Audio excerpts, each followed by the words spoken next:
দেখছেন কিনা আপনারা, যারা নাকি 15 বছর পর্যন্ত আপা আপা বলছেন, একজনরে বানাইছিলেন আল্লাহর পর্যায়ে নিয়ে গেছিলেন, আরেকজনের নবী রাসূলের তরিকার মধ্যে নিয়ে গেছিলেন, সেই নেত্রী দেখছেন বাংলাদেশ থেকে পলানোর সময় নিজেদের দলের কারো কথাবার্তাকে চিন্তা করে নাই, নিজের ইয়ানফসি করতে করতে সে ইন্ডিয়ার মধ্যে পলায়ে গেছে।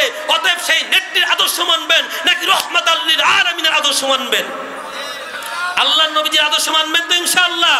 অতএব আমরা বলতে চাই, এই বাংলাদেশের মধ্যে স্বাধীনতার পর থেকে এই সেই অনেক দল এসেছে এবং কি অনেক নিয়ম নীতি পরিবর্তন হয়েছে, কিন্তু বাংলাদেশের মধ্যে এই একটা আদর্শ চাই, আমার এই দেশের মধ্যে কোরআন সুন্নাহ বিরোধী কোনো আইন চলবে না, এবং রাসূল করিম সাল্লাল্লাহু আলাইহি সাল্লামের বিরুদ্ধে কেউ যদি কলম ধরে, কেউ যদি কটূক্তি করে, ওই সমস্ত কুলাঙ্গারদের শাস্তি হবে মৃত্যুদণ্ড, মৃত্যুদণ্ড, মৃত্যুদণ্ড। বলে ঠিক কিনা? তার শাস্তি হবে কি? মৃত্যুদণ্ড। এই আইনটা দেখতে চান তো ইনশাআল্লাহ? এই ডক্টর কামাল স্বাধীনতার পরে 1971 সালে পাকিস্তানিদের সাথে আমাদের বাংলাদেশের সর্বশ্রেণী মানুষ, যেই কারণে নাকি যে ইসলামের বিরুদ্ধে কোনো আইন পাস হবে না, যার কারণে সবাই ঝাঁপিয়ে পড়েছিল, ডক্টর কামাল এসে বাংলাদেশের মধ্যে ইহুদি খ্রিস্টানদের আদর্শকে বাস্তবায়ন করার জন্য অনেক নিয়মকানুন পরিবর্তন করেছে। অতএব আমরা বলতে চাই, যা গেছে গেছে, ইনশাআল্লাহ 2025 সাল হবে ইসলামের বাংলাদেশ। বলে ঠিক কিনা? আমাদের এই বাংলাদেশের মধ্যে আমরা বলতে চাই, লাকাদ কানা লাকুম ফি রাসূলিল্লাহি উসওয়াতুন হাসানাহ।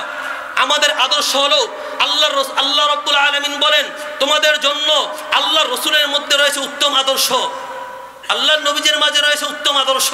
অতএব এক শ্রেণী মানুষ ভাবে ওলামায়ে কেরামগণ শুধু মসজিদের মধ্যে থাকবে, নামাজ পড়াইবে, নরম নরম ওয়াজ করবে, শুধু কান্দা কান্দা বয়ান কইরা আর মিলাদ পড়াইবে, এই সেই করবে। তারা কেন রাজনীতির কথাবার্তা বলে? আরে তোমাদেরকে আমরা বলতে চাই, আমরা কোন কথা বলবো, আমরা কোন দাবি নিয়ে রাস্তার মধ্যে নামবো, সে তোমাদের কাছ থেকে শিখতে হবে না, সেটা আমাদের আল্লাহ এবং রসুল আমাদেরকে শিক্ষা দিয়েছেন।